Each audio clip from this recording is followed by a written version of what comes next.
दरवर्षी 15 एप्रिलपर्यंत आटोपणाऱ्या पहिली ते 9वी पर्यंतच्या परीक्षा यंदा 25 एप्रिलपर्यंत लांबणार आहेत।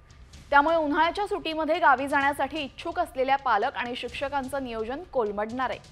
राज्यातील सर्व शाळांमध्ये वार्षिक परीक्षेसंदर्भात एकवाक्यता असावी आणि उपलब्ध वेळेचा उपयोग अभ्यासासाठी व्हावा यासाठी सरकारने हा निर्णय घेतलेला आहे।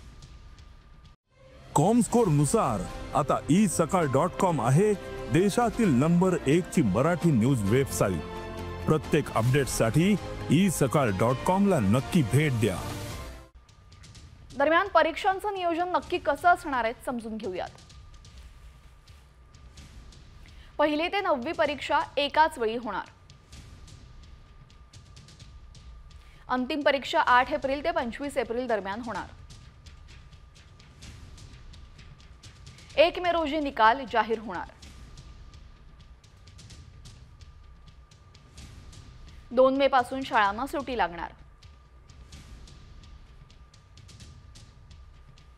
मुख्याध्यापक शिक्षक संघटनांचा विरोध आहे। दरम्यान पालकही अस्वस्थ आहेत।